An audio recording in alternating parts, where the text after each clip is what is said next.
Cette émission est une présentation de Vigile.Québec. Les révélations ont un nom. Vigile.Québec.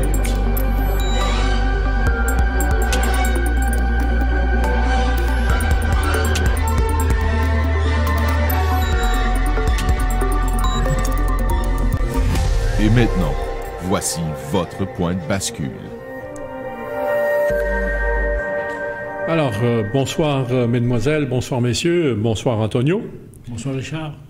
Alors, vous vous souviendrez peut-être que nous avons accueilli au mois de mai dernier Antonio Flamand, ancien député de l'Union nationale dans les années 60. Et Antonio, finalement, a trouvé l'expérience pas trop pénible. Et puis... on a réalisé qu'il y avait quand même un intérêt pour les échanges qu'on avait eus. Alors, il est de retour avec nous, je vous l'avais promis d'ailleurs, en vous quittant au mois de juin. Et Antonio, c'est la première émission de cette saison. On entre en campagne électorale demain. Et alors là, il va se passer des choses, ça va être serré, dur. Et on va commencer par regarder un petit peu... Vas-y. Les conséquences sont lourdes. Sont très lourdes. Très lourdes. Très lourdes. Oui, on est conscient. On va commencer par regarder un petit peu quelle est la position respective des partis à ce moment-ci. Selon les derniers sondages, la CAQ serait en avance sur le Parti libéral, pas par une grosse marge. Le Parti québécois traînerait quand même... assez loin en arrière, et en queue de wagon, on retrouve évidemment Québec solidaire qui semble piétiner pas mal. Donc, au moment où on se parle, tout semble indiquer qu'on s'en va vers un duel. La CAQ et le Parti libéral. Voilà.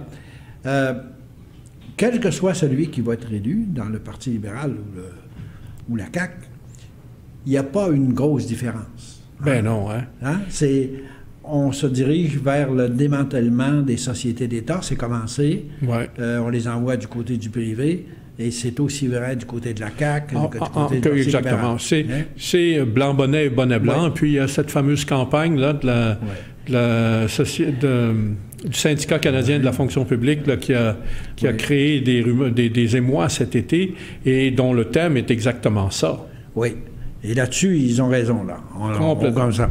Cependant, s'il fallait que le Parti libéral ramasse assez de votes francophones pour se faire réélire, ça aurait des conséquences extrêmement lourdes, peu visibles au départ, mais qui pourraient prévoir des affrontements présager des affrontements assez graves. Parce que vous auriez une minorité... il n'y a plus d'anglophones, hein? C'est des groupes ethniques anglicisés. Ouais. Vous auriez une minorité d'anglicisés. C'est grave ce que je dis, mais c'est la réalité. On ne peut pas dire ça, mais c'est la réalité. Ouais. Qui maintiendra au pouvoir un parti qui est rejeté par 80% de la population francophone. Là. Ouais, okay? Ouais. C'est assez grave, là. Ouais. Et quand même qu'on essaierait de me faire croire que si on n'en parle pas, il n'y aura pas de conséquences, il va y en avoir. Il va y en avoir parce la majorité des francophones ne veulent plus du Parti libéral à cause de tous les scandales qui entourent le parti, à cause de la corruption qui date et qui augmente à chaque fois. Elle est rendue, là, elle est publique à tous les jours, ça ne les dérange plus, il n'y a plus aucune décence. Ouais. On voit les subventions aux amis libéraux. Même les fonds de l'État, là. Ben oui. Des prêts, des subventions directes. Voilà. Ça dépasse la décence, la limite. Tu sais, à un moment, le vieux proverbe dit « Là où il y a de la gêne, il n'y a pas de plaisir ». Ils sont en train d'avoir tout un party. Tout un party, hein? Et ils peuvent le faire parce que le peuple, puis c'est pas mauvais, c'est tout à fait normal. Les gens s'occupent de faire vivre leur famille, de leurs loisirs, puis ils font confiance aux dirigeants qui sont là. Hein? Ils vont s'en occuper quand la campagne... Ils vont suivre ça quand la campagne, on va être, disons, les dernières 3 semaines. Hein? Ouais. Mais en attendant, on a l'impression que la CAQ se dirige vers une victoire qui paraît assez facile. Mais c'est loin d'être terminé. C'est loin d'être certain. Parce qu'il faut quand même garder toujours à l'esprit ceci. Le parti, la CAQ, a peut-être un soutien populaire dans l'opinion publique, mais ce n'est pas un parti organisé. Okay? Et il ne bénéficie pas d'un enracinement aussi profond que certainement le Parti libéral, et aussi également sur le plan organisationnel que le Parti québécois. D'ailleurs, ce qui m'inquiéterait si j'étais un des dirigeants de la CAQ, c'est que 45 % c'est des gens qui se proposent de voter pour eux sont possiblement... Ils peuvent changer d'avis. Ils peuvent changer d'idée, oui. Ils peuvent changer d'avis. Donc, leur vote est flottant. Non, oui. Mais en réalité, quand ils disent qu'ils vont changer d'avis, ça me paraît favoriser le Parti québécois, même s'il est actuellement très, très bas dans les sondages. Parce que, dans le fond, les gens, ce que tu supposes, dans le fond, quand tu dis ça, c'est que les gens, s'ils ne votent pas CAQ, ils ne voteront pas Parti libéral. Non. Ça, j'aimerais avoir la confiance que tu as là-dedans. Bien, une confiance. Quand la personne répond que son vote peut encore changer d'avis, je ne crois pas qu'ils votent pour la CAQ parce qu'ils sont d'accord avec les orientations de la CAQ. Je pense qu'ils votent pour la CAQ parce qu'ils pensent que c'est le parti qui est capable de les débarrasser des libéraux. Ouais. Et puis qui sentent... tu sais, tout le monde aime ça gagner, voter pour le parti qui va gagner. C'est ça, mais c'est ce qui est annoncé, alors tout le monde annonce que c'est ça qu'ils vont faire. Ben, voilà.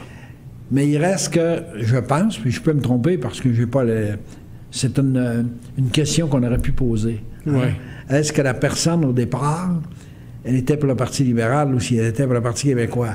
Moi, je pense que c'est là qu'est la chance du Parti québécois, s'il y en a une, c'est de ramasser ce vote-là qui est encore possible. Mais pour ça, il faudrait que le Parti québécois retrouve son âme. Et c'est pas certain. C'est pas certain. Ils font des drôles de choses. Hein. Oui. Il faut quand même... Écoute, je veux dire, drôle de choses, là, il y a juste à regarder leur autobus de campagne. Je t'avoue franchement que quand j'ai vu ça, là, je me suis dit, pour se permettre un geste pareil, il faut vraiment ne plus avoir rien à perdre. Je pense que c'est l'opinion de François Lisée.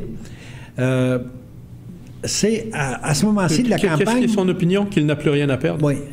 Fort probablement. Oui. À ce moment-ci de la campagne, ça attire l'attention. Hein? Oui. Mais je ne sais pas, rendu où on va parler de choses sérieuses, si... D'autant plus qu'il y a... Ça va avoir l'air de quelqu'un qui a pris un petit peu de LSD, là. Ouais. D'autant plus qu'il y a une certaine dichotomie entre le caractère finalement un peu ludique du décor de leur autobus et le message, c'est sérieusement. Oui, c'est ça. Bon, si on est sérieux, on est sérieux. Puis si on est ludique, on est ludique. Mais introduire le sérieux dans le ludique, bon, on va voir. On va voir. Peut-être que j'ai tort. En tout cas, moi, je pense qu'on aurait eu de la misère à me vendre ça. Ouais. Mais on va voir. On va voir. Mais il reste que pour le moment, ça fait parler de lui. Tous les observateurs, pour l'instant, sont réservés. Ouais. Mais c'est comme leurs annonces au départ, là, qu'ils ont fait. Des blagues, oui. Des blagues. Ça fait parler d'eux. C'est peut-être bon au début de la campagne, là, mais c'est que l'autobus, on va se promener avec durant tout le temps de la campagne. Tu sais, il faut qu'il y ait de la substance. Oui, c'est ça. Hein? Alors, c'est ça le problème. Et pourtant, il y a des choses qui se sont produites pendant l'été, là, tu sais. Juste avant, vers le 22 juin, juste avant le départ pour vacances, un jeudi après-midi, Hydro-Québec a annoncé la vente de 65% des actions de TM4 à une compagnie américaine. Je ne me souviens plus trop quel est son nom, mais bon, c'est un équipementier dans le secteur de l'automobile qui est quand même assez connu, qui existe depuis une centaine d'années et qui, pourtant, malgré tout, a frôlé non seulement a frôlé, mais a été mis en faillite il y a une quinzaine d'années. Comme d'ailleurs, tu sais, General Motors a été mis en faillite, Chrysler a été mis en faillite. Tout le secteur automobile américain a été très durement touché. Et bon, ils se sont relevés. Et voilà que d'un seul coup, cette entreprise-là achète TMK pour ce qui m'apparaît à moi une bouchée de pain. Bien, sûrement, une bouchée de pain, effectivement. Okay. Mais c'est le démantèlement de l'État, puis le démantèlement de l'État, c'est pas en faveur des propriétaires, c'est-à-dire des... Non. C'est en faveur de ceux qui s'en emparent. Voilà. Hein? Alors, tu sais, et puis alors, quand on regarde la transaction, on fait des découvertes assez stupéfiantes, là. On découvre que celui qui est à l'origine de la transaction est un des vice-présidents de l'entreprise en question et que lui-même, c'est un Français, un ingénieur français qui travaille aux États-Unis depuis quelques années et qui...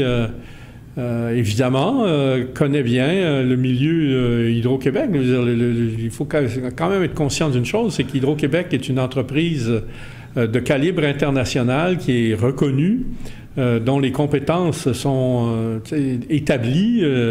Et donc, les milieux des ingénieurs conseils, c'est quand même un milieu restreint. Et puis, l'Hydro-Québec participe sur des programmes d'échange, à toutes sortes de tribunes en Europe. Je pense que c'est une des plus grosses compagnies d'électricité au monde, hein, ben voilà. je crois. Ben voilà. Bon. Et alors, c'est étrange parce qu'il y a un ancien vice-président de l'Hydro-Québec qui s'est illustré dans le cadre d'une intervention. En fait, il s'agissait de la batterie au lithium. Oui, c'est ça. Hein? OK. Et la batterie au lithium, ben, elle s'est retrouvée entre les mains des Français qui exploitaient l'ancien gisement d'Alpha-Aquitaine, là. Ouais. Puis quand on regarde tout le monde qu'il y avait autour de ça, ben on réalise qu'il y avait GDF Suez, puis GDF Suez... Démarrait, tout est pris là-dedans. Ouais, bon, c'est toute la même gang. Ouais. Alors, c'est clair qu'il y a des liens. Et c'est clair qu'on a bradé, là, du patrimoine. Ouais. On ne l'a pas fait au complet pour ne pas s'attirer les foudres, mais on l'a fait en le cachant. Et on se prépare à continuer. Et c'est pas la CAQ qui va arrêter ça parce qu'ils pensent la même chose. Hein? Et toujours à propos d'Hydro-Québec, il y a eu cette affaire qui est sortie il y a quelques semaines, là où on a découvert que les honoraires d'avocats du conseil d'administration d'Hydro-Québec avaient augmenté de 3700 % en l'espace d'un an. Ouais. Et pour quelle raison, si ce n'est pour payer des honoraires à des amis? Parce que Hydro-Québec a ses avocats. Ouais. Est-ce qu'ils ont besoin de tant que ça de consulter des firmes étrangères? Quand tu regardes l'affaire, tu te dis, bon, ben écoutez, c'est quoi les transactions qui peuvent nécessiter le recours à plusieurs grands cabinets d'avocats? Puis alors, tu te rends compte qu'il n'y a pas grande transaction plus grande que celle qu'une privatisation. Qui s'en vient. Et donc, c'est l'annonce qu'il y a une privatisation qui est en préparation. Alors, la question qui se pose, c'est s'agit-il d'une privatisation totale ou d'une privatisation partielle? Parce qu'il faut savoir une chose, c'est que si on privatise Hydro-Québec à plus de 10 %, Hydro-Québec devient une entreprise assujettie à l'impôt fédéral sur le revenu des entreprises. OK? Et ça devient coûteux. OK? Là, ça mange les profits, là. OK? Et ça freine l'investissement dans Hydro-Québec. Ça freine l'investissement, ça mange les profits, ça occasionne l'augmentation des coûts, l'augmentation des coûts de l'électricité. Oui. Hein? Et ça a des conséquences terribles. Bon. Alors, maintenant, il faut aussi se souvenir qu'il y a quelques années, au moment où Hydro-Québec... Tu te souviens, là, quand Jean Charest avait annoncé, juste en 2009, automne 2009, que ça y est, Hydro-Québec allait acheter Énergie Nouveau-Brunswick. Je me souviens de ça. Hein, tu te souviens de ça? Oui. Oui, sauf qu'il n'y a pas grand monde qui avait pensé aux conséquences que ça aurait. OK? Et moi, je l'avais souligné là, dès ce moment-là. Un instant. À partir du moment où Hydro-Québec achète Énergie Nouveau-Brunswick, ça devient une entreprise interprovinciale et qui tombe dès lors sous la juridiction du gouvernement fédéral. Du gouvernement fédéral, effectivement. Alors, quel aurait donc été l'intérêt par la suite pour Hydro-Québec de demeurer société d'État? On voit bien que c'était arrangé avec le gars des vues, c'était un scénario conçu pour favoriser la privatisation d'Hydro-Québec. Qui veut la privatisation d'Hydro-Québec? Qui pousse sur la privatisation d'Hydro-Québec depuis 25 ans, 30 ans? Ben, c'est bien connu, c'est les Desmarais. Oui. Je me souviens, quand j'étais président de l'Association des manufacturiers en 2013, où j'avais eu... parce qu'à l'époque, le gouvernement du Québec accumulait des déficits importants, année après. Tiens, un déficit de 5 milliards en 2013, là, sur un exercice, c'était énorme. C'est énorme. Oui. Énorme. Et évidemment, j'avais à ce moment-là, parce que ça avait des conséquences sur les usagers qui voyaient les tarifs d'Hydro-Québec être appelés à augmenter pour compenser, parce qu'on tirerait davantage de revenus des... Bon, alors, ça aurait eu des graves conséquences. Et d'ailleurs, ça en a eu. Et j'avais suggéré à ce moment-là qu'on privatise justement à hauteur de 10 %, pas plus, pour les raisons que je viens d'exposer. Et j'avais reçu, imagine-toi, tard le soir, un téléphone de Bourassa lui-même, qui m'avait tenu au téléphone pendant 2 heures, à 11 heures le soir, pour m'expliquer en quoi c'était une mauvaise idée. Et dans les discussions qu'on avait eues par la suite, il m'avait fait comprendre qu'il y avait quelqu'un de très intéressé à la privatisation, puis que c'était le groupe Desmarais. Le groupe Desmarais, puis que lui était fortement opposé à ça. Oui, parce qu'il faut quand même que ça prend un groupe capable d'acheter. Hein? Oui, exactement. Donc, qui avait ces genres de moyens-là. Mais en même temps, il faut regarder que quand les gens proposent d'acheter Hydro-Québec, ils proposent toujours de l'acheter à très bas prix. Et à l'époque, on parlait d'acheter Hydro-Québec pour 60 milliards, alors que le vrai prix d'Hydro-Québec est supérieur à 300 milliards. Okay? Bien, c'est toujours, quand il y a privatisation, en fait, on sait toujours qu'on s'empare des biens de l'État, on s'empare des biens qui appartiennent à l'ensemble des citoyens pour le mettre dans les mains, pour une bouchée de pain qu'on met dans les mains de quelques individus qui s'enrichissent. TM4, c'est ça. Hein? Oui, bien c'est ça. Bon. Ouais. Alors, et, tu sais... Quand on regarde entre l'achat de l'électricité produite par les éoliennes, je comprends pas que ce n'est pas Hydro-Québec. Ben, c'est pas payant pantoute. D'ailleurs, la vérificatrice générale vient de le confirmer. Mais au moins, si c'était l'Hydro qui contrôlait cette filière-là... Oui, mais Hydro se fait donner des commandes par le gouvernement. Oui. Ça, on le sait depuis que Thierry Vandal a témoigné en commission parlementaire il y a déjà 5 ou 6 ans. Et que ces commandes-là coûtent cher. Quand l'Hydro-Québec produit elle-même de l'électricité à 7,8 cents du kilowattheure, et puis est obligé d'en acheter à 12 cents. À 12 cents ou plus, OK, on voit bien qu'il y a quelqu'un qui s'engraisse, là, quelque part. Puis que c'est pas payant pour Hydro-Québec, d'autant plus qu'on a l'électricité, on pourrait on n'en a pas besoin de l'électricité qu'on achète à l'heure actuelle dans des éoliennes. On n'en a pas besoin du tout. Pourtant, on est obligé de la payer au gros prix. L'une des raisons qui a été expliquée par le ministre Moreau, c'est que ça donne du travail et de la justification.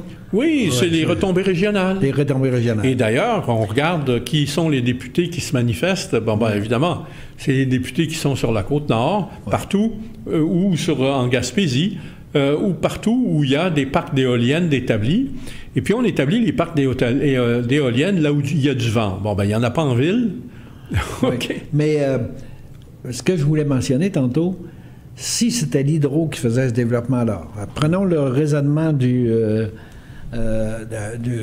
ministre Moreau, si c'était l'Hydro qui faisait ça, c'est sûr que cette électricité-là coûte cher, il y a une différence, mais le bénéfice qu'on donne à l'extérieur, qu'on donne à Cascade ou qu'on donne ailleurs, l'Hydro ne serait pas obligé de le donner. Oui, mais ça, là, ils n'en parlent jamais. Ce dont ils nous parlent, c'est les emplois créés en région. Ouais.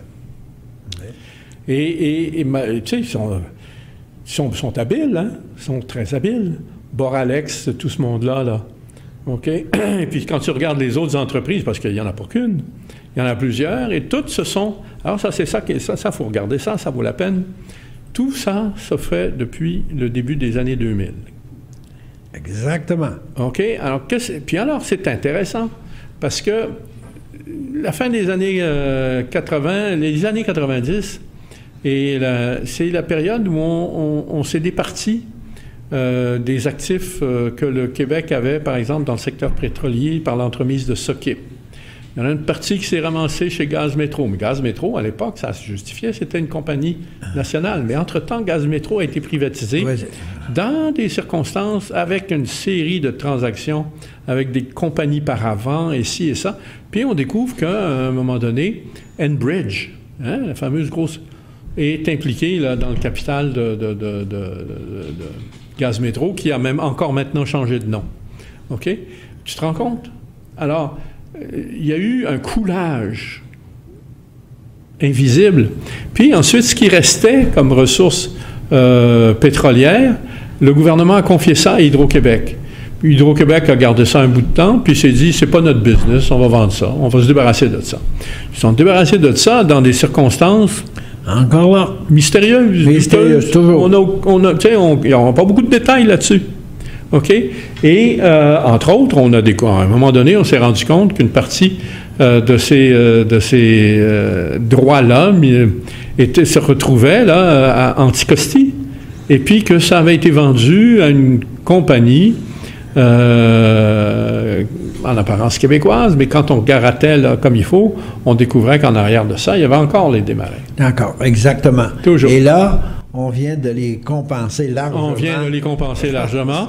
Pourquoi? Parce qu'on s'est rendu compte, imagine-toi, que les jugements, oui, effectivement, il y en avait, mais que ça serait difficilement exploitable commercialement. Ah! Ben, il fallait que ces gens-là récupèrent leur mise. C'est ça, toujours. Toujours. Ouais, toujours. Eux, ils perdent jamais. Non. Ils perdent jamais parce qu'ils contrôlent avec les libéraux. Et alors, ils s'arrangent pour que ce soit toujours l'État qui... Et quand tu dis qu'il n'y a aucune décence, là... C'est le scénario de la Caisse de dépôt avec Rousseau. Sous Henri-Paul Rousseau. C'est ça. Avec le fonds Coventry. Hein? Comment se fait-il que la Caisse de dépôt était actionnaire d'un fonds et qu'elle avait elle-même sollicité une agence de cotation de crédit, de notation de crédit DBRS, alors que et Moody's et Standard & Poor's avaient refusé, DBRS accordait à ces valeurs-là la cote 3A. Puis Coventry, les titres, puis alors qui c'est qui achetait ça? Qui achète ces titres-là? Ceux qui avaient besoin de rendement. Des sociétés de placement qui ont besoin de rendement. Ouais. Parmi ceux-là, une des plus grosses, c'est la Société financière Power. Conglomérat de compagnies d'assurance, de compagnies de placement, de ci, de ça. Toutes des gens qui ont besoin de... Et comment se fait-il qu'on n'a pas été capable de réaliser que la Caisse de dépôt s'était ramassée avec... des actifs pourris. Quand c'était payant, hein, ouais. Quand ça rapportait de gros dividendes, on les laissait dans les mains des compagnies à Desmarais, et quand ça risquait d'exploser parce que c'était des titres pourris, on les repassait à la caisse. Ça n'a pas de bon sens, là. Tu te souviendras qu'au lendemain de cette affaire-là, il y avait eu une commission parlementaire. Oui, je me souviens de ça. Tu te souviens, hein? Oui. Tu te souviens que... autour de la table, il y avait François Legault. Oui. Lui, il savait. Et comment se fait-il qu'il n'ait pas creusé ça, François Legault? Bonne question. En fait, on connaît la réponse. OK? Il faut comprendre de quelle façon François Legault est devenu chef de la CAQ. Et moi, j'ai écrit un livre là-dessus.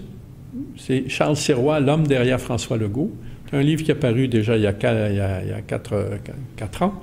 OK? Et j'explique que François Legault, le gars qui l'a convaincu de quitter le Parti québécois, c'est Lucien Bouchard. Lucien Bouchard avait quitté lui-même le Parti québécois dans les circonstances qu'on sait, et il était... c'est Lucien Bouchard lui-même qui explique ça dans au journaliste Conrad Yakabouski, qui est un collaborateur occasionnel au Devoir maintenant, qui était autrefois un collaborateur régulier au Devoir, et qui, à ce moment-là, était rendu au Globe and Mail. Et Yakabouski a pondu un long article dans lequel il relate l'entrevue qu'il a eue avec Lucien Bouchard, dans laquelle Lucien Bouchard se vante d'avoir débauché Legault et de l'avoir convaincu de se présenter chef d'un nouveau parti qui est devenu la CAQ. Ce qui nous éclaire sur les profondes convictions de M. Bouchard. Bon. Puis ensuite, il faut comprendre le rôle que jouait Lucien Bouchard dans l'affaire de la Caisse de dépôt. OK? Il appartient à un cabinet d'avocats qui s'appelle Ward Davis Phillips Weinberg. Phillips Weinberg, c'est la partie montréalaise. Ward Davis, c'est la partie torontoise. OK? Et il est là depuis le début des années 2000, au moment où il a quitté ses fonctions de premier ministre.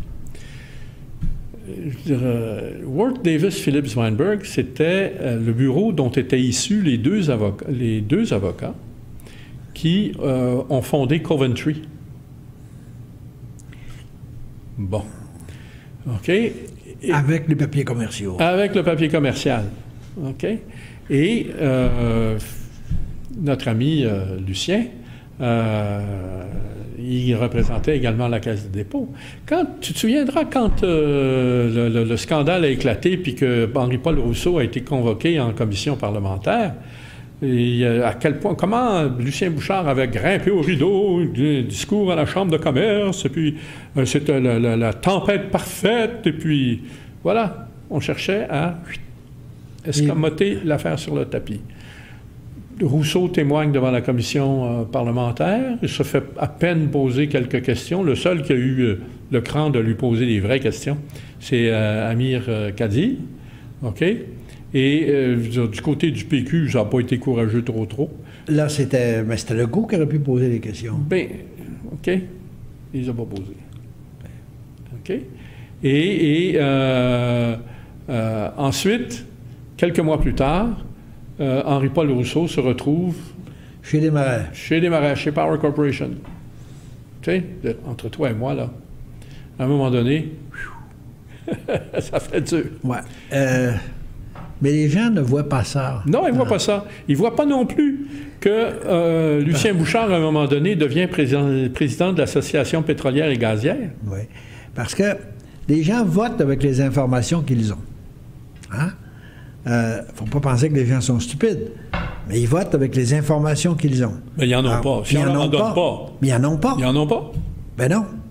Ou bien, s'ils en ont eu, on leur a présenté ça tellement superficiellement, personne ne s'est chargé de faire les liens, et ça sort. Tu sais, c'est comme au sujet comment dirais-je, des scandales là, qui sont survenus au moment de la formation de la commission Charbonneau. Écoute, il y en avait là des manœuvres qui se sont faites et qui se sont faites. Puis ça, il faudrait que ça compte là dans l'élection. Mais la commission Charbonneau. Écoute, c'est une couverture. Ouais, on va prendre une petite pause d'une minute ou deux là. Ouais. Et puis on va revenir avec ça. C'est une couverture. Ouais. Okay?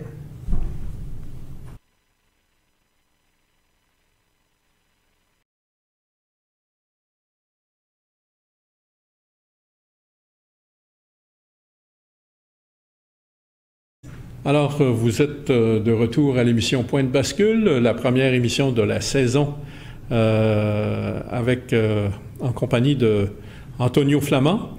Et c'est l'édition du... On est le quoi, André? 22 août 2018. Voilà. Alors, Antonio, on s'est quitté il y a quelques minutes, là. et on abordait la question de la corruption du Parti libéral et de la situation qui avait évolué avec le passage de Jean Charest et puis... La commission Charbonneau, elle nous a révélé beaucoup de choses, mais elle nous en a surtout caché. Énormément. Alors, elle a caché tout ce qui concerne les tractations avec l'Hydro, elle a caché tout ce qui concerne les tractations avec le ministère des Transports, et c'est là que c'était le plus gros moton. Hein? Voilà. Alors, on a tout caché ça. Alors, la commission Charbonneau, avec tout ce qu'elle nous a révélé... Et on nous a fait des histoires avec Rambo Gauthier. Ah ben oui, ça c'était vraiment un vrai show de boucan. Là. Ah oui. Puis là, pendant des jours, on nous entretenait avec ça. Okay? Ouais. Mais durant ce temps-là, le temps passait, puis on n'abordait pas les problèmes avec l'Hydro, on n'abordait pas les problèmes avec le ministère. Alors, la commission Charbonneau, avec tout ce qu'elle nous a appris, elle nous a surtout caché tout ça. Ouais. Et ça, c'était beaucoup plus énorme que tout ce qu'on a su. Et aussi, on nous a caché, on a appris un certain nombre de choses malgré tout. Et puis, on voit encore que ça a quand même donné quelques résultats. Alors, regarde, ces derniers jours, là, on annonçait la condamnation des frères Soriol de Dessau. Ben, quand même. Oui. Mais je dis pas que c'est rien. C'était pas des petits joueurs. Je dis pas que c'est rien, mais ça l'a caché beaucoup plus que ça. Ça a caché beaucoup plus que ça. Et puis, pourtant, tu sais, c'était des gens qui étaient proches du pouvoir. Alors qu'ils aient été sacrifiés, ça te dénote quand même qu'il fallait qu'il y ait des boucs émissaires. Il fallait qu'il y en ait. Puis il fallait que ce soit même par des boucs émissaires parmi leur propre gang. Oui, bien, ça ne pouvait pas être ailleurs. Voilà, parce qu'il y avait que leur gang qui était impliqué. Il y avait que leur gang qui était impliqué. Ouais. Alors, ça ne pouvait pas être ailleurs. Mais c'est quand même intéressant de le noter. Et en même temps aussi, il y a quand même des choses qui sont sorties, là. Le rôle joué par le directeur des poursuites criminelles et pénales dans le ralentissement de certains dossiers de poursuite, c'est assez spectaculaire. Merci, hein, ce procureur, ce DPCP qui s'est retrouvé par la suite ce juge, là, c'est le juge... attends un peu, Louis, ça va me revenir. Je sais pas, c'est incroyable. Et juste au début de l'été, alors qu'il était question là, du début du procès de Nathalie Normando, encore une fois, il intervient pour dire non, ce procès-là n'aura pas lieu. Et puis, voici pourquoi. Les questions soulevées par la journaliste Marie-Maude Denis de Radio-Canada sont de prime importance. Et puis, voilà, on arrête les procédures. Et puis, il faut que ça soit éclairci par les tribunaux supérieurs, Cour d'appel, Cour suprême. Oui.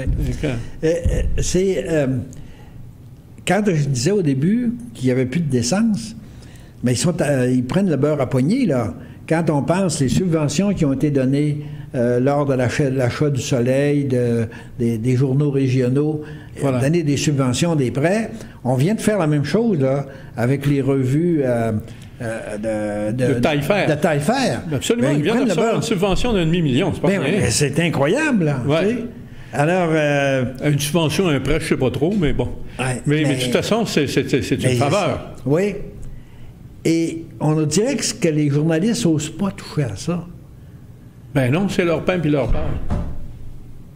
Mais ça vaut... Imagine-toi, tu sais, il faut regarder là, à quel point la profession, là, c'est littéralement vendue, là. OK? La profession journalistique, là, est en train de se discréditer à la vitesse grand V. OK? Ils sont... regarde-les, là.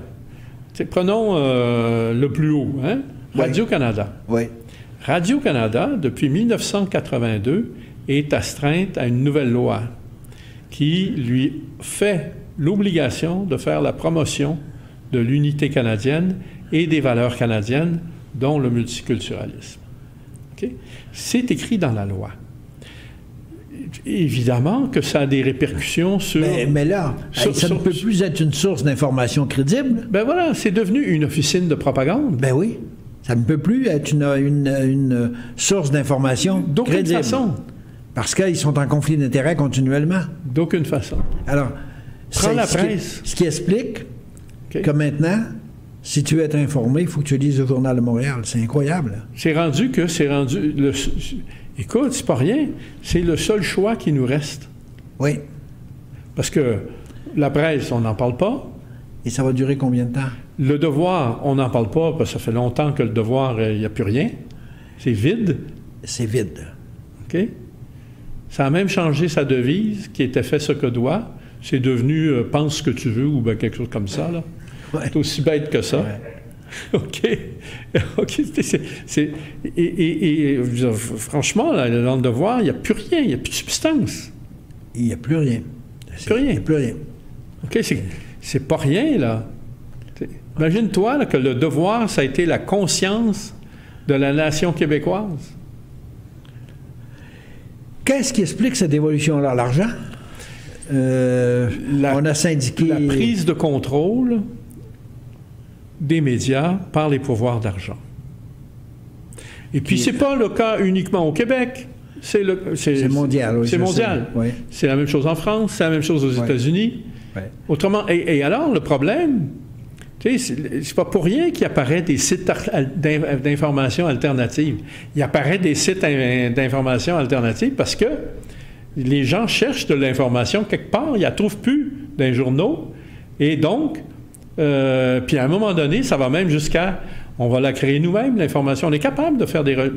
Le site Vigile Québec, c'est ça. Oui, je comprends très bien. C'est nous, c'est pas parce qu'on voulait faire un journal, là, mais devant la carence de l'information, on s'est dit, ben il y a une niche à occuper, un trou à prendre, OK? Puis on l'a pris. Ouais. Mais, Richard, ce qui est extraordinaire, parce que ça se passe comme si c'était normal, quand on décide qu'on va arrêter les fake news. Alors, en réalité, c'est que juste les officiels peuvent donner des fake news parce qu'ils nous en ont donné tant et plus, là. Oui. Oui, parce que la façon de nous en donner, c'est de nous cacher une partie de l'information. Alors, si tu as juste une partie de l'information, c'est comme si tu n'avais pas d'information, hein, parce que tu ne peux pas te faire... Toute information partielle est nécessairement une information partiale. Partiale, exactement. Alors, et ça passe. Ça passe. Ouais. Bien, bien sûr que ça passe. Écoute, il y a des nouvelles qu'on diffuse ailleurs au Canada puis qu'on ne diffuse pas au Québec. C'est pas rien. Moi, par exemple, il y a quelques années, il y a eu un rapport fait par l'Institut Fraser en Colombie-Britannique sur l'immigration. OK? Et les coûts de l'immigration. Ce rapport-là a été considérablement couvert dans les médias anglophones, dans l'Ouest. Très peu, zéro écho au Québec, ailleurs que sur Vigile. Et c'est pas rien. T'es rendu, moi, que pour arriver à trouver de l'information, je suis obligé de regarder les médias de la Colombie-Britannique. Parce qu'il y en a plus là qu'il y en a ici. Alors que c'est nous qui sommes les plus vulnérables avec l'immigration, qui est là d'ailleurs pour diminuer la majorité au Québec. Voilà. Alors, tu vois, tu soulèves un point là qui est nécessairement un enjeu de la prochaine campagne électorale.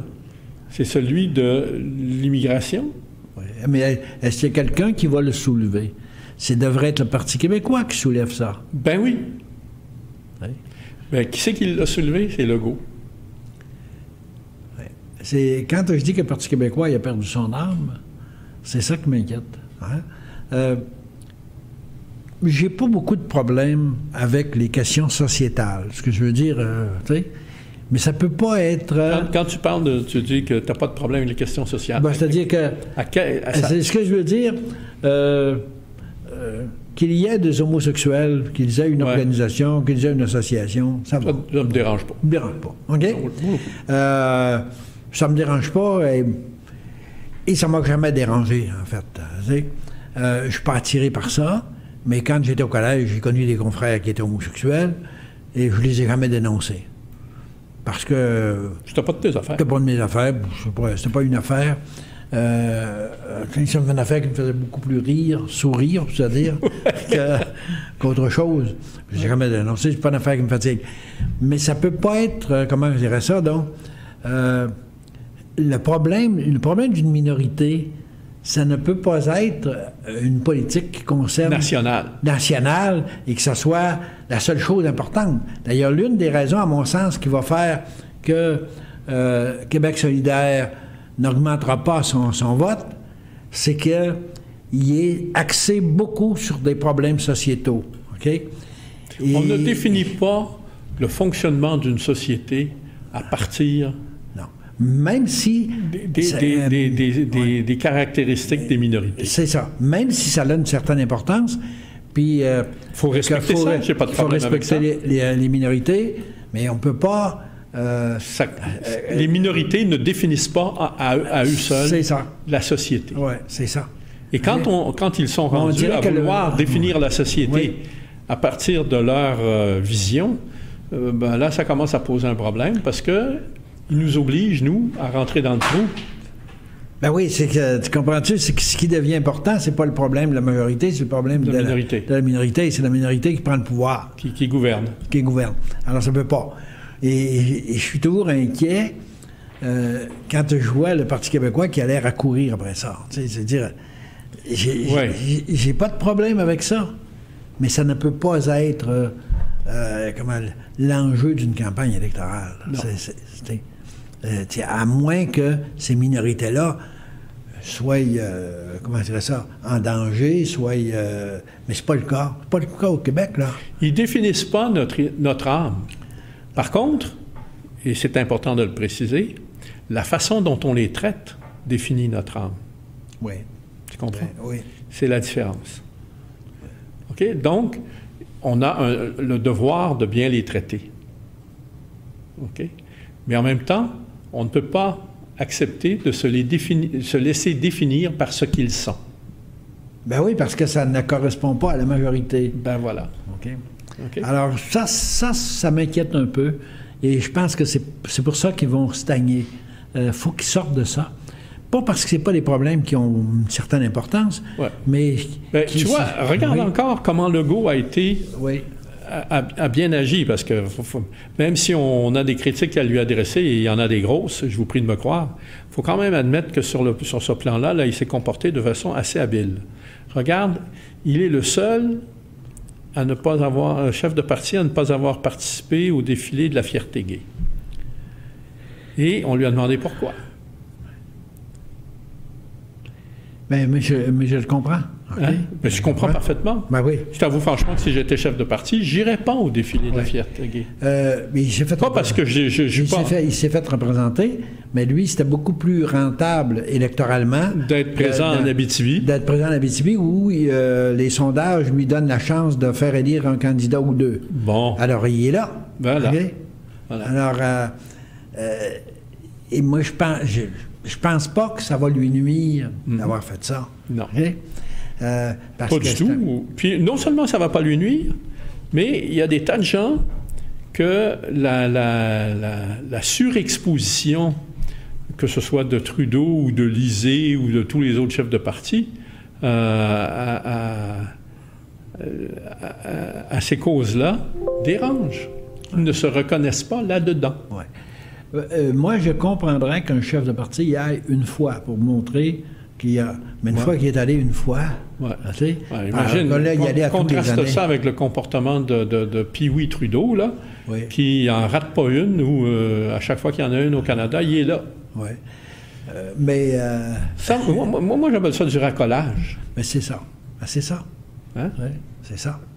Alors, mais ça ne peut pas définir une politique nationale. Ben non. C'est ça qui est de la misère. OK? Il y a de la misère avec ça. C'est ce qu'on appelle du clientélisme. Oui. Hein? Et l'autre chose, je ne sais pas qui peut réussir à convaincre les gens. Hein?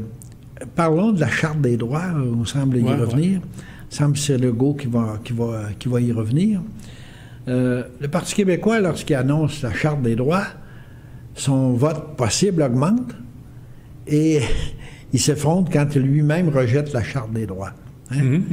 Et on réussit à leur dire, il n'y a personne qui met ça en cause, on réussit à leur dire, ben c'est ça qui vous ennuie. Mais c'est le rejet qui les ennuie. C'est pas la charte comme telle. C'est le rejet de la charte. Okay? Peu importe ses faiblesses, là. Je dis pas qu'elle était parfaite, là. Je dis pas qu'il n'y aurait pas des choses qu'il aurait dû faire, mais d'y avoir renoncé et de se laisser convaincre que c'est ça qui les a battus, c'est assez fort, un café, là. Hein? Oui. C'est pas la première fois que je vois ça, là. Non. Ben, écoute, là, en politique, on est habitué à voir pas mal tout, hein? Oui. Je me souviens de quelqu'un qui m'avait fait visiter Blanc-Sablon. Oui. Et qui, avec colère, me démontrait tout l'argent que le fédéral donnait pour des traversiers de Terre-Neuve, pour tous les efforts qu'on faisait pour faire une route, à même les fonds canadiens pour les gens de Terre-Neuve. Et quand je lui ai demandé s'il était indépendantiste ou non, parce qu'on ne peut pas vivre en dehors du Canada. Okay? Alors, il se contredisait, mais il ne savait pas pourquoi, mais il y avait, comment je dirais ça, donc, il y avait une leçon qui avait été... Seriné, puis il n'en sortait pas, puis il n'était pas capable d'en sortir. Non. Mais ce qui est étonnant, c'est que les gens du Parti québécois sembleraient incapables de sortir non plus de ça. Bien, c'est ça. Ça, c'est effectivement préoccupant, hein, parce que, tu sais, pour faire l'indépendance, il faut comprendre une chose. L'indépendance, on l'a fait d'abord dans sa tête. Oui. Dans son cœur, dans sa tête. OK? Et une fois que c'est fait, là, il n'y a plus de retour possible. OK? Alors, les gens qui hésitent, sont sur la clôture, c'est qu'ils ne sont pas capables de franchir ce pas-là. Il peut y avoir toutes sortes de raisons, puis des raisons parfaitement légitimes et puis respectables. Mais en même temps, il faut comprendre qu'il y en a pour qui il y a une limite. Il y a des gens qui demeureront d'éternels Canadiens-Français. C'est-à-dire incapables tu sais, qui vont s'identifier à la cause nationale, qui vont s'identifier à la culture française, OK? Mais qui ne seront jamais capables de passer, tu sais, de la loyauté, est-ce que c'est le bon mot, de l'attachement du Canada à celui du Québec. Oui.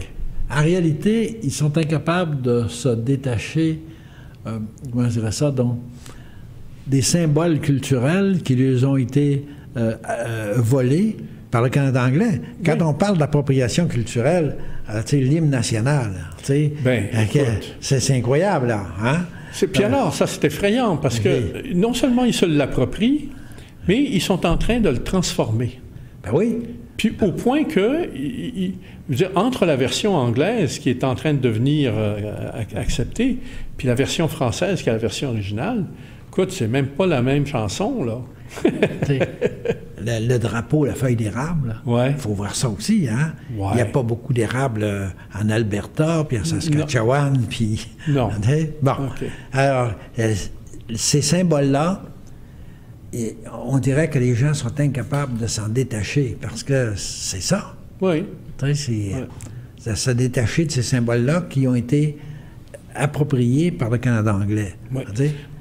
Parce que, moi, quand on a parlé d'appropriation culturelle, je regardais ça, mais c'est mon Dieu. Il n'y a rien qui t'aide à mieux comprendre ce dont on parle que de comparer la version anglaise et la version française de la première strophe au Canada. Et au Canada, là, c'est un hymne national composé par des francophones. Oui. Basile Routier pour la musique, si ma mémoire est fidèle, et Calixa Lavallée pour les paroles. C'est pas l'inverse? Ou l'inverse. OK. OK? Ouais. Bon. Mais au moins, je connais les deux auteurs. Oui, c'est ça, c'est des bons auteurs. Mais c'est un hymne national pour les gens qui demeurent le long du Saint-Laurent. Ben oui. Tu sais, au Canada, terre de nos aïeux, oui. Ton front est ceint de fleurons glorieux. Oui. Car ton bras sait porter l'épée, il sait porter la croix. Ben oui, ton histoire est une épopée des plus brillants exploits, et ta valeur de foi trempée protégera nos foyers et nos droits. Écoute, tout ça, là, tous ces symboles-là, là, les fleurons glorieux, la croix, etc., c'est tous des symboles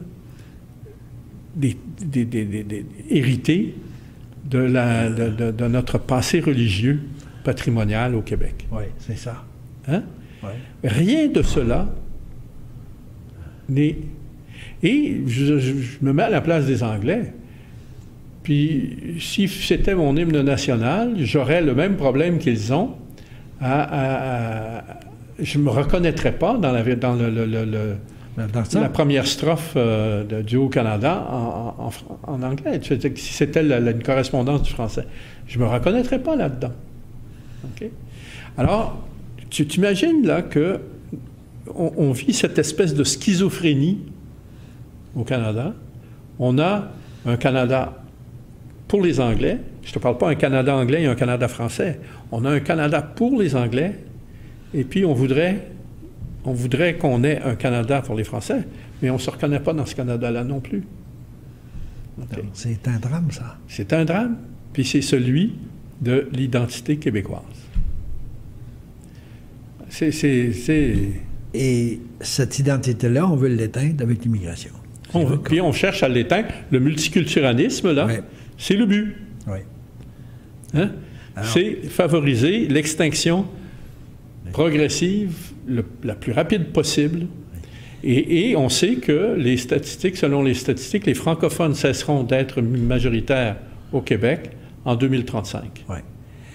Et il n'y a personne qui dit qu'il faut arrêter l'immigration. Et on peut vouloir arrêter l'immigration sans être raciste, voyons donc. Antonio, oui. En termes historiques, là, oui. 2035, là, c'est demain matin. Ah oui, c'est tout proche. C'est tout proche. Voilà. Alors, c'est le sort qui nous guette, à moins qu'on se réveille. Et qui va nous réveiller si les partis politiques ne le font pas? Bien, c'est ça qui est... Quand on regarde les perspectives électorales au Québec, là, cette fois-ci, là, on va rester sur notre faim. Sur ce plan-là. Ça ne se passera pas cette fois-ci. Non. Non. Et puis le problème, c'est que des échéances comme celle-là, là, il nous en reste plus beaucoup. C'est terrible. Hein? C'est terrible. Alors, au lendemain des élections, on va avoir un sérieux... mais Richard, on peut demeurer optimiste, puis je vais te dire pourquoi. Peut-être que c'est moi je demeure optimiste. Peut-être que c'est un rêve, mais... Tu sais, autrefois, on disait, dans notre passé religieux, les desseins de la Providence sont insondables. Hein? Oui. Aujourd'hui, si on enlève ça, on dirait le sort peut nous réserver des surprises. Hein? Oui. Et je vais t'en nommer une que j'ai vécue. Je suis allé à des conférences de Jacques-Henri Pain. Jacques-Henri Pain, le démographe. Là. Démographe. Qui, avec ce qui se passait à l'époque... oui, dans les années 70 et 80. Avant, qu'est-ce qui se passait à l'époque? Il prévoyait que lors de la Confédération, le centenaire de la Confédération en 1967, il y aurait 50 des anglophones. Montréal serait 50 francophone, 50 anglophone. Et il prévoyait qu'en l'an 2000, 50 des Québécois, 50 des francophones au Québec, bon, ça serait 50. Il prévoyait une disparition assez rapide. Ouais. Et il prenait ça avec des statistiques. Mais il est arrivé quelque chose. Il est arrivé la canalisation du Saint-Laurent. Oui. Et là, le fait pervers de la canalisation du Saint-Laurent, qui, d'une certaine façon, a ruiné Montréal parce que l'argent s'est en allé, bien, les immigrants aussi sont en allés. C'est ça. Alors, ça ne s'est pas produit. Puis il y a eu un autre effet. Il y a eu la nationalisation de l'hydroélectricité. Exactement. Qui a fait en sorte que toutes les entreprises de soutien que ce soit dans le domaine financier, de génie conseil, etc. C'était en train de se faire. Ben oui. Et la nationalisation l'a peut-être accéléré, mais déjà les droits qui avaient été les rivières qui avaient été réservées à l'hydro, c'était pour se faire. C'était une continuation qui était pour se faire. Ouais. Deuxième chose, la création des universités, de l'école polytechnique. est en train également de produire une série de Québécois francophones qui, un jour ou l'autre, il faudrait qu'ils trouvent leur place. Alors, c'est en train de se faire. C'est des effets qui ne sont pas prévisibles, qu'on ne voit pas. Alors, il va peut-être se produire quelque chose qui va faire en sorte que le sort nous réserve des surprises. Ouais. Hein? Alors, ce qui va se produire est à peu près, à l'heure actuelle, déjà, comment dirais-je, en train de se produire. OK? Il faut comprendre que les choses n'arrivent pas comme un cheveu sur la soupe. C'est ça. Alors, à l'heure actuelle, là, le Canada là, repose sur des bases extrêmement fragiles, sur le plan politique. Oui. OK? Avec le déclin du secteur manufacturier en Ontario, la richesse, la création de richesse s'est déplacée vers l'ouest et puis c'est devenu le pétrole qui était l'espoir. Malheureusement, l'espoir, il tourne au vinaigre. Ben oui. OK? Quand tu regardes les marchés aujourd'hui, là, je pense que jamais la décote du pétrole canadien par rapport au prix mondial a été la plus élevée. On est rendu, je pense, à 30 ou 40 $. Autrement dit, le pétrole canadien se vend. C'est plus rentable à l'exploiter. Plus du tout. Et je te dirais que les États-Unis font un petit peu exprès et que ça fait partie de la stratégie de Trump de ramollir le Canada pour tâcher de lui arracher les concessions dans le secteur de la gestion de l'offre. Alors, tu vois que ça joue dur, ça joue très dur, et ça affaiblit la structure politique du Canada. Okay? La capacité du Canada de maintenir en place des programmes comme la péréquation va être remise en question assez rapidement. Ouais. Okay? Et quand tout ça va se produire, okay, il va y avoir comme un effet de vacuum, là. Et il va falloir que les Québécois s'organisent autrement. Quand tu parles de la péréquation, hein, on nous menace de nous en priver si on se sépare. Oui. Mais si tu considères tout l'argent que l'on donne au fédéral et qui ne nous revient pas parce que les investissements sont pas chez nous. Tu vois, c'est des calculs qu'on aurait dû faire en 1995, oui, mais qu'on n'a pas pu faire. Okay. D'abord, il y avait des raisons, des obstacles. Par exemple, la comptabilité publique du gouvernement fédéral était difficilement accessible dans le détail. Aujourd'hui, avec les outils informatiques qui existent, tu es capable de savoir où est dépensé dans chaque province l'argent de tel ou tel programme fédéral. OK? Et écoute, c'est pas compliqué. Regarde, tu as juste à regarder la géographie du Canada. OK? La géographie du Canada, elle est immense. La population du Canada, elle est très concentrée une bande à la base. Hein? Oui, c'est ça. Okay? Mais on est obligé d'assumer les coûts de notre géographie. Quand tu regardes la géographie du Québec, elle est beaucoup plus restreinte et les coûts de la géographie du Québec associés au service de la géographie du Québec, que ce soit par exemple dans le domaine des pêches et océans ou des choses comme ça, c'est une fraction de ceux de l'ensemble du Canada. Okay? C'est inférieur à 20%. Bon. Multiplie les exemples comme ça dans toutes sortes de domaines et tu vas te rendre compte qu'il y a des tas de services dont le Canada a besoin. Puis que le Québec n'a pas besoin. Dont le Québec n'a pas besoin et pour lesquels il contribue. Il contribue, c'est pour ça. Voilà. Alors, quand tu sais que, par exemple, sur la péréquation, il y a environ 80% les Québécois financent, autrement dit par leurs impôts, environ 80% de ce qu'ils reçoivent en péréquation, tu vois que la différence n'est pas si grande que ça et que de toute façon, lorsqu'on se met à faire les calculs dont je te parle, on arrive assez rapidement à combler.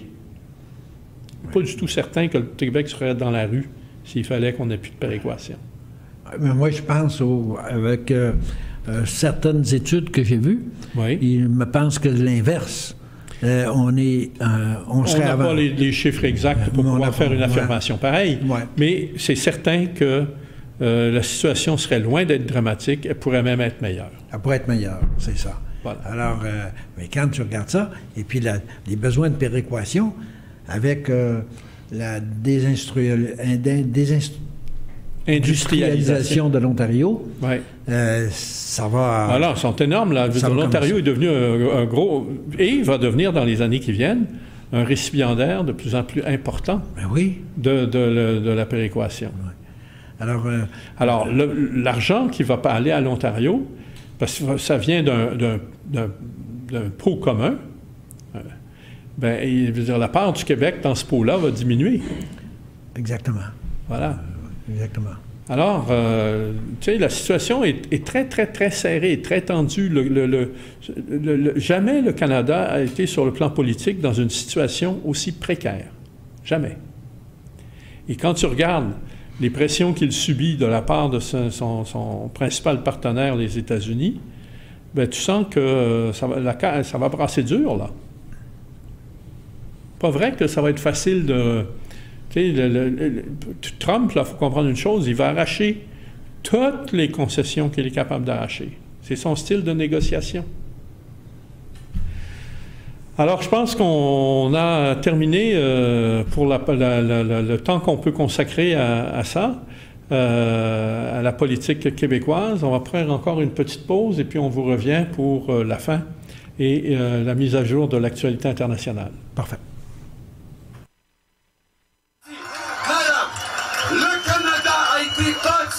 Par des vagues d'immigration qui ont été accueillies par les Premières Nations et à qui nous ont montré comment bâtir une société forte. Et les gens qui viennent ici de génération en génération pour bâtir des communautés plus fortes, c'est ça qui fait de nous plus forts comme pays. Et madame, votre intolérance n'a pas sa place ici. Nous sommes des libéraux ici. Nous savons que la diversité est une source de force, jamais une source de faiblesse. Et madame, votre peur des autres, votre intolérance n'a pas sa place parmi nous ce soir. Merci beaucoup mes amis.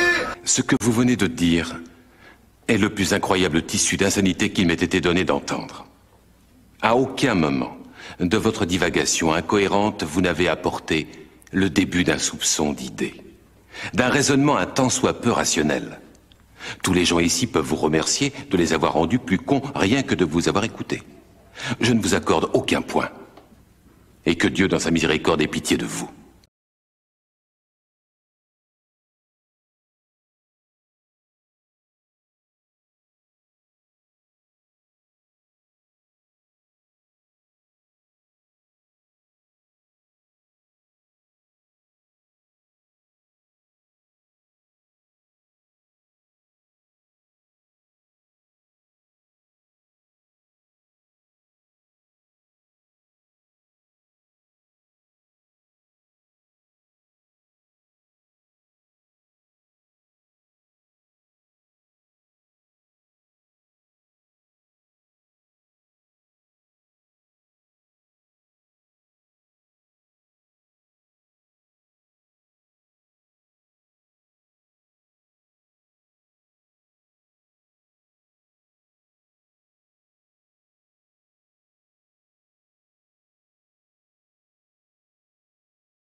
Alors, de retour, Antonio, à cette émission de Point de bascule, la première de la saison, édition du 22 août 2018, veille des déclenchements des élections au Québec. Mais on a parlé au cours de la dernière heure là, de beaucoup de politique québécoise. On va aborder maintenant quelques sujets internationaux. Simplement pour faire le point, parce que d'abord, il s'est passé beaucoup de choses, puis ensuite... relativement parlant, oui, c'est vrai, mais en même temps, des choses qui ont vraiment basculé au cours de l'été, il n'y en a pas tant que ça. Il y a quand même à remarquer ce qui se passe aux États-Unis à l'heure actuelle, où vraiment, là, on est en train d'assister, on parlait déjà le printemps dernier d'un espèce d'effondrement là, des États-Unis, puis c'est en train de prendre une dimension assez spéciale. Ça devient, il y a vraiment un éclatement qui se produit. Il y a des morceaux qui tombent, là. Et à l'heure actuelle, je veux dire, la division qui existe entre le pouvoir, entre la présidence et l'establishment américain atteint un niveau jamais vu sur le plan historique et contribue à l'affaiblissement de la puissance américaine. Ça, c'est vraiment remarquable et je ne... Mais il y a une obligation pour Trump. Je suis toujours surpris qu'on n'en parle pas. Cette réindustrialisation des Américains, des États-Unis, OK? Puis qui va freiner, puis qui freine déjà terriblement le libre-échange. Hein? La libre circulation des produits, parce qu'il met des tarifs, il est obligé de faire ça. Il est obligé de faire ça pour pouvoir recréer de l'emploi aux États-Unis. Oui, puis de l'emploi payant. Hein? C'est parce que... En fait, il faut qu'il reconstruise la classe moyenne qui a disparu avec l'effondrement du secteur manufacturier, avec les délocalisations vers les pays... où la main-d'œuvre coûte rien. À bas coût de main-d'œuvre. Oui. OK, ça, c'est exceptionnel comme phénomène. Et ça l'oblige à remettre en question le libre-échange. Le libre-échange. Et quand tu vois ça, en même temps, ça lui crée des ennemis sur des amis naturels. Entre autres, il est en train de s'aliéner l'Europe. Hein? Oui. Avec la Chine, il va s'arranger. Il est en train de s'aliéner le Canada. Le Canada aussi. Hein? Alors... ça va faire un brasse camarade pas drôle à voir, là. Ouais. Mais c'est pas sûr que Trump n'en sortira pas gagnant sur le plan électoral. Non, ça, je le conçois, parce que finalement, ce qu'il fait, ça correspond au simple bon sens des Américains qui voient bien qu'on ne pouvait pas continuer comme ça, là. Que le libre-échange, non seulement ils en bénéficiaient pas eux, peut-être que les entreprises en bénéficiaient, mais certainement pas eux, et que la classe moyenne est en train de s'effondrer. Tu sais, quand tu es rendu dans une situation là où les gens qui ont 30 ans ne veulent plus quitter la maison paternelle parce qu'ils n'ont nulle part où aller, parce qu'ils n'ont pas trouvé de job, parce que ci, parce que ça, puis c'est un cas qui est de plus en plus fréquent aux États-Unis, tu sais, à comparer, par exemple, avec les années 70 où... à 18 ans, tout le monde foutait le camp. Oui. Hein? Oui. Bon, ben... Mais ça, c'est grave. Et puis, on a beau reprocher à Trump tout ce qu'on voudra, c'est que la personne, elle voit qu'il va venir un travail payant, hein, qui va lui permettre de retrouver une certaine dignité. Parce que quand tu travailles au salaire minimum, qu'il soit aux États-Unis ou au Québec ou au Canada, c'est très difficile de garder une certaine dignité parce que tu n'en as pas suffisamment. Hein? Non. Alors, je pense que sur le plan électoral, ce n'est pas nécessairement quelque chose qui va... qui n'aura pas de conséquences. Il va y avoir des conséquences énormes pour ça et ça peut le favoriser. C'est pas pour rien qu'on s'y attaque par tous les moyens pour le détruire. Et pensez-y, là, dans un pays comme les États-Unis, là, dont la population avoisine les 350 à 400 millions, quand tu es rendu que tu as environ 60 millions de gens qui sont sur le programme des food stamps, là, des bons de nourriture, là, il y a comme un problème. Hein? Il y a un problème. Il y a un problème 60 millions, c'est grave. Ouais. Là, il y a un autre problème qui se pose. Je regarde aller ça. Le problème qui se pose en Syrie actuellement.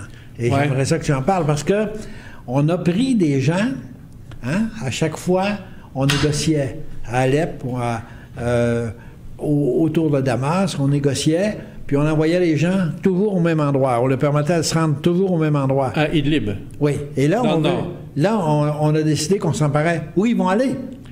Bonne question. Ils ont déjà commencé à quitter. Et il y en a plusieurs qui sont en train de se ramasser en Afghanistan. OK? Oui. Les Américains font des transports importants de terroristes, takfiristes, là. Oui. Ils les emmènent en Afghanistan. Mais qu'est-ce qui va se passer là? Ben, écoute, tu sais, regarde là la carte. Oui. Toujours regarder la carte. Oui. Toutes les réponses sont sur la carte. OK? Les États-Unis ne sont pas parvenus à venir à bout des Russes en Syrie. Alors, ils prennent les terroristes, puis ils vont les renvoyer le plus près possible de la Russie. Ouais. Puis tu vois, il y a eu un incident qui s'est produit les jours derniers en Tchétchénie. OK? Ouais. Un incident terroriste. Bon. Eh bien, tu vas les voir se multiplier. Parce que ces terroristes-là, étant donné qu'ils ont été subventionnés, soutenus par les Américains, armés par les Américains, et puis qu'ils peuvent encore être utiles aux Américains dans des fonctions.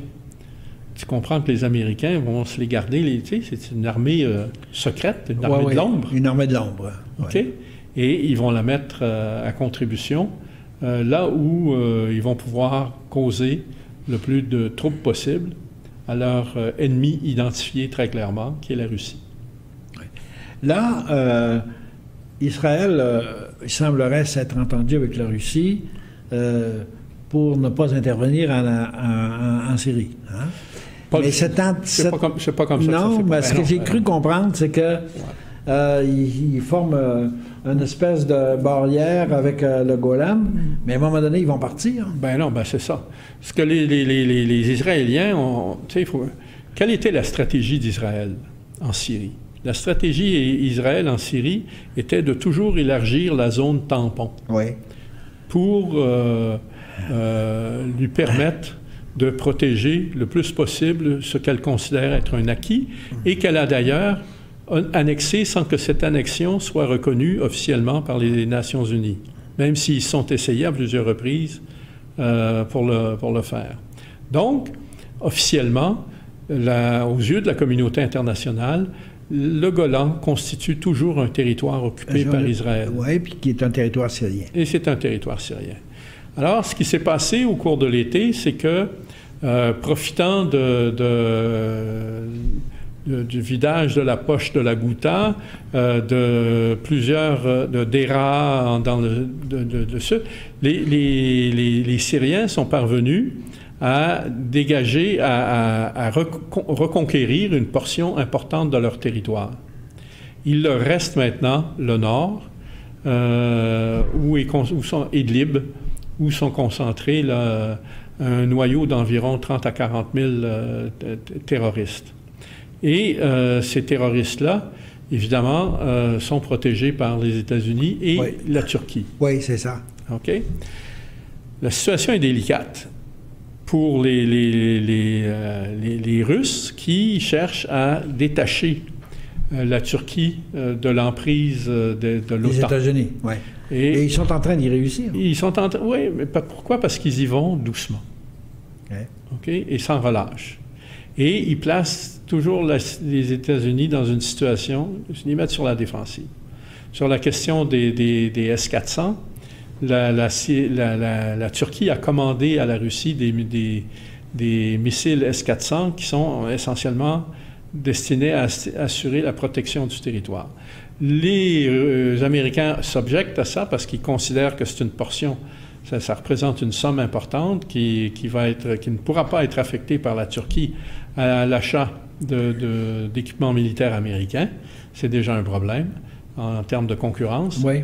Et également, ils argumentent qu'il y a incompatibilité entre les équipements... Les équipements qui sont déjà là et les nouveaux qui vont arriver. Alors, la façon dont les Américains cherchent à forcer la main de la Turquie, c'est de retenir les livraisons de F-35 qui ont été achetées et commandées et en partie payées par la Turquie. Et là, la décision finale de la livraison de ces F-35-là est soumise à un rapport qui doit être présenté au Congrès d'ici 2 mois. Bon. Mais les Turcs le prennent mal parce qu'ils considèrent que c'est une entrave à leur souveraineté. Et ils semblent ignorer que la participation à l'OTAN constituait une forme de renonciation à sa souveraineté. Oui, c'est ça, oui. Voilà. Bon, ben, ils sont en train de se réveiller à cette réalité-là, comme d'ailleurs plusieurs pays sont en train de le faire. OK? Et c'est complexe. Alors, le rôle de l'OTAN est extrêmement équivoque. Okay? Et il n'y a qu'à voir la façon dont, à l'occasion du sommet de Charlevoix, le président Trump a prévenu, même avant de partir pour l'OTAN, les pays membres de l'OTAN, payez vos contributions, vous devriez dépenser au moins 2 % de vos budgets, et puis sinon 4 % de votre budget pour la défense. Sous-entendu, avec cet argent-là, vous allez acheter des armements américains, puis moi, je vais pouvoir offrir des jobs à mon monde. C'est ça, exactement. Hein? C'est ça l'affaire. Oui. OK? Et ça joue très, très, très, très, très serré. Et évidemment, l'Europe se sent aussi de plus en plus coincée et dans sa souveraineté. C'est comme le fameux accord avec l'Iran, duquel Trump s'est retiré unilatéralement, et en suggérant que tous les autres signataires de l'accord, la France, l'Allemagne, la Grande-Bretagne, la Russie, qui était également signataire, je pense même le Japon, devrait se retirer de cet accord-là à la suite des États-Unis, parce que c'est les États-Unis qui commandent. Bien, c'est pas si simple que ça. Puis ensuite, il faut comprendre que il y avait des entreprises françaises, anglaises, allemandes, qui avaient... mais là, il semblerait que les entreprises françaises, entre autres, se retirent. Pas toutes. Une d'entre elles se retire, la plus grosse, Total. Oui. Mais Total y a goûté, là. Tu sais, Total a payé du prix de la vie de son ancien président sa trop grande proximité avec les Russes. OK. OK? De Marjorie, là. Oui, c'est ça. De Marjorie, là. Oui. C'est ça qui s'est passé. Il a été... Oui, c'est que... en tout cas, cet accident-là, c'est il est comme très louche, hein? Très louche, oui. Et il rappelle un autre accident survenu dans les années 60 en Italie avec Enrico Mattei. C'est ça. OK? Et dont on a découvert par la suite que c'était la mafia qui avait exécuté sur les ordres de la CIA. Oui. Bon. Alors, tu sais, puis quand c'est pas nécessairement les États-Unis, comme certains intérêts aux États-Unis. Certains intérêts américains. OK? Oui. Alors, tu sais, ça devient compliqué, là, puis ils sont en chicane entre eux.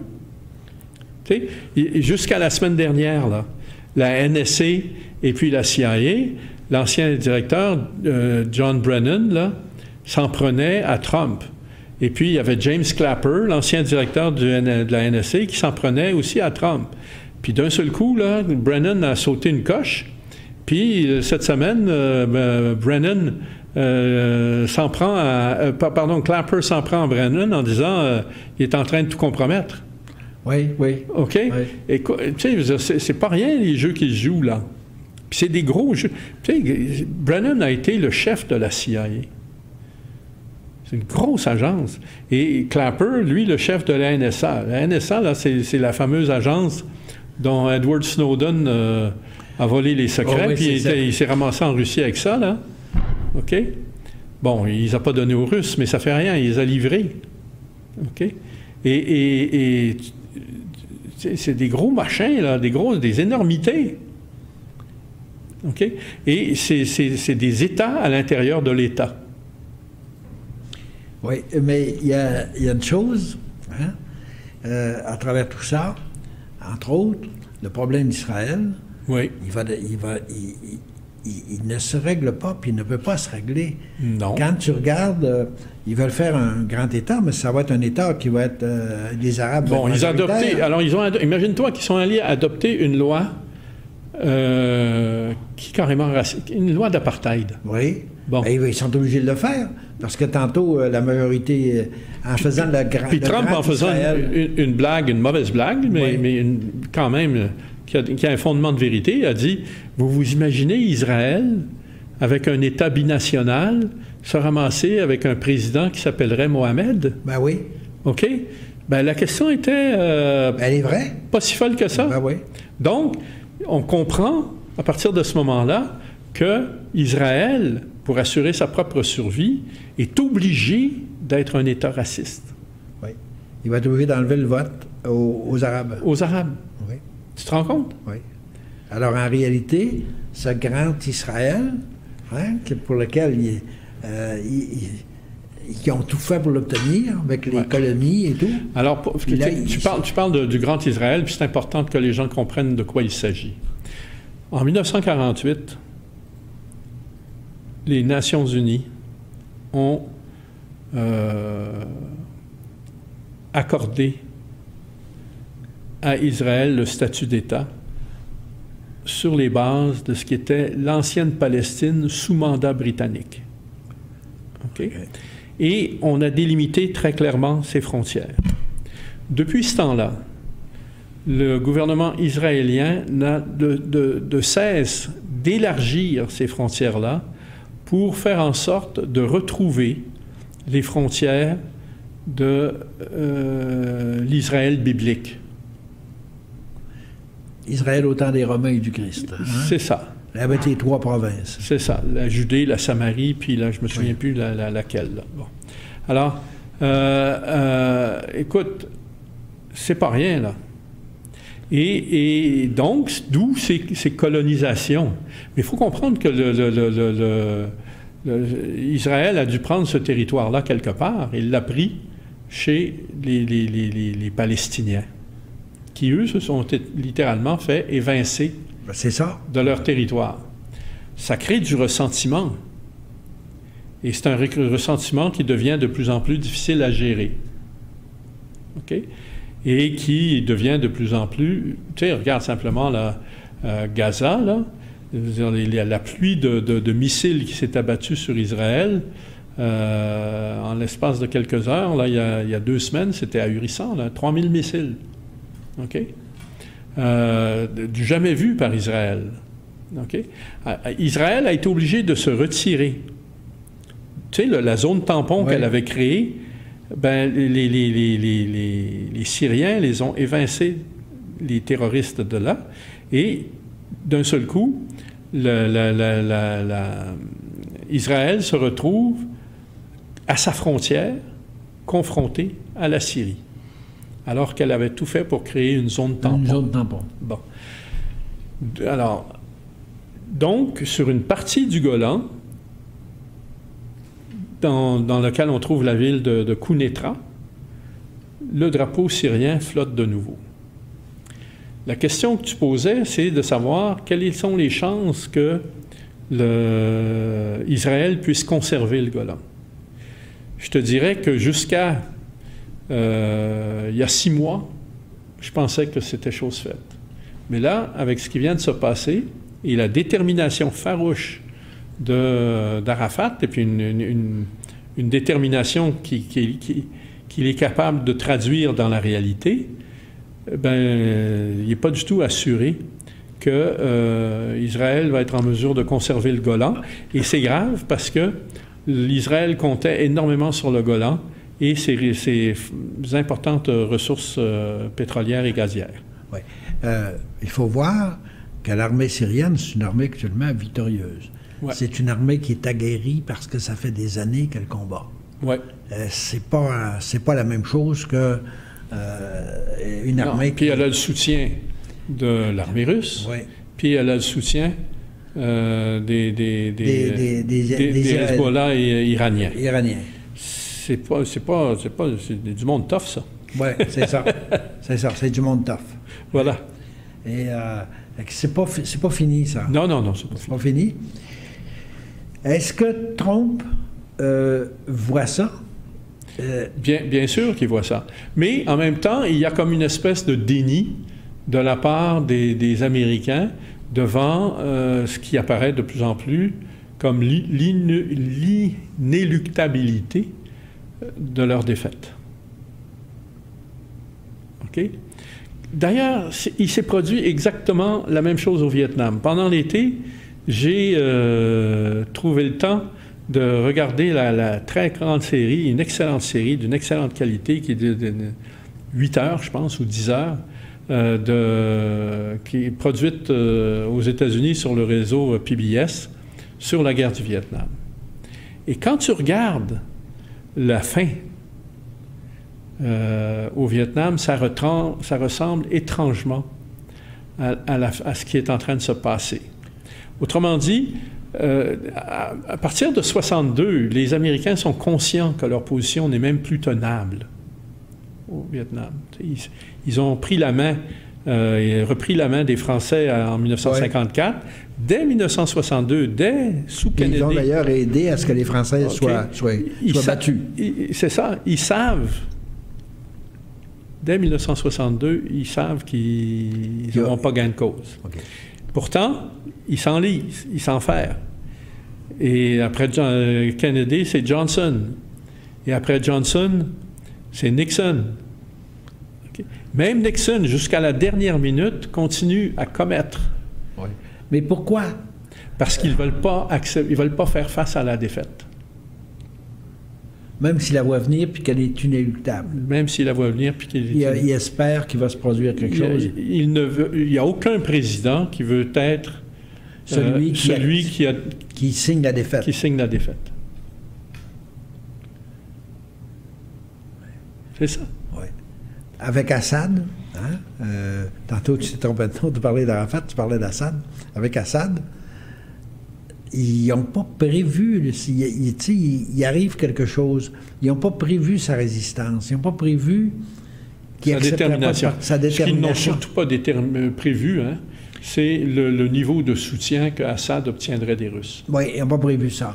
Puis ils n'ont pas prévu non plus que cet événement-là allait provoquer un rapprochement des Russes et des Turcs. Et de l'Iran. Oui, et de l'Iran également.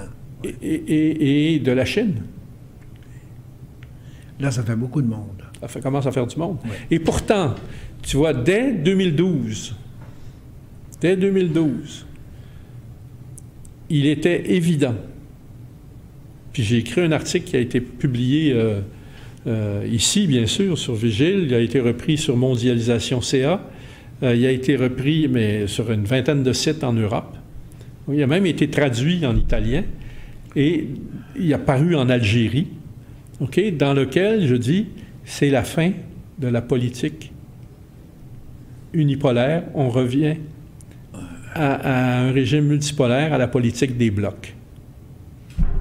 Et c'est exactement ça qui s'est passé. En 2012. Oui. Je t'enverrai la référence. Oui, j'aimerais. OK?